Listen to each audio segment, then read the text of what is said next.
وہ کچھ یوں تھا کہ ایک دفعہ صدام حسین کی لائیو کانفرنس چل رہی تھی کہ اچانک ایک چیختی چلاتی ہوئی عورت اس کے سامنے آ کر کھڑی ہوئی اور صدام حسین کو سخت الفاظ میں مخاطب کرتے ہوئے کہا کہ اسرائیلی فوجیوں نے میری بیٹی کو ریپ کا نشانہ بنا کر قتل کر دیا ہے اور تمہیں یہاں کوئی فکر نہیں ہے۔ تم عیش و آرام کی زندگی بسر کر رہے ہو اور ادھر ہم پر مظالم کے پہاڑ توڑے جا رہے ہیں۔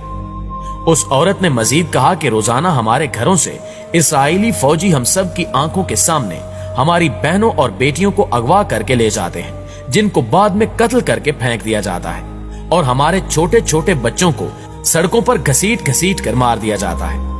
کیا تمہیں ان عورتوں، بوڑھوں اور بچوں کی چیخیں سنائی نہیں دیتی جو روزانہ اسرائیلی فوجیوں کی گولیوں کا نشانہ بنتے ہیں؟ کیا تم سے ان عورتوں، بچوں اور بوڑھوں کی چیخوں کا حساب نہیں لیا جائے گا؟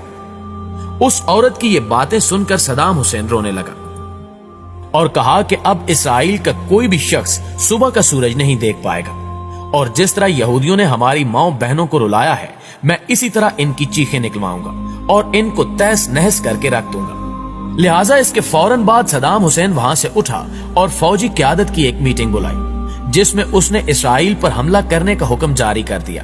اور پھر اس کے حکم کے مطابق اسرائیل کے دارالحکومت پر 40 میزائل داغے گئے، جن سے اسرائیل کے ہوش اڑ گئے۔ صدام اتنا طاقتور اور اپنی مرضی پر چلنے والا شخص تھا کہ کوئی بھی ملک یہ پوچھنے کی جرت بھی نہ کر سکا کہ اس نے یہ میزائل کیوں مارے ہیں۔ ان 40 میزائلوں نے اسرائیل کے دارالحکومت تل ابیب کو مٹی میں ملا دیا، جبکہ بڑی بڑی بلڈنگز تباہ و برباد ہو گئی اور ہزاروں یہودی جہنم واصل ہو گئے۔ صدام حسین نے یہ 40 میزائل ایک ایک کر کے داغے تھے، مطلب جب یہودی امدادی ٹیمیں اپنے مرنے والے یہودیوں کو اٹھا رہی ہوتی تھیں تو اوپر سے ایک اور میزائل گر پڑتا تھا جو ان کو بھی موت کے منہ میں بھیج دیتا تھا۔ اسی طرح یہ دن یہودیوں کی زندگی کا آخری دن لگ رہا تھا،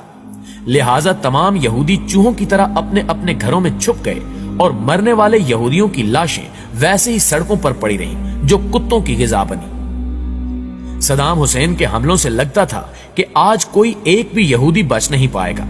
لیکن اللہ کو کچھ اور ہی منظور تھا، اور آخر کار کچھ یہودی ان حملوں سے بچ نکلنے میں کامیاب ہو گئے۔ مگر آج بھی یہودی صدام حسین کو ہٹلر ثانی کا نام دیتے ہیں اور صدام کا نام سنتے ہی تھر تھر کانپنے لگتے ہیں۔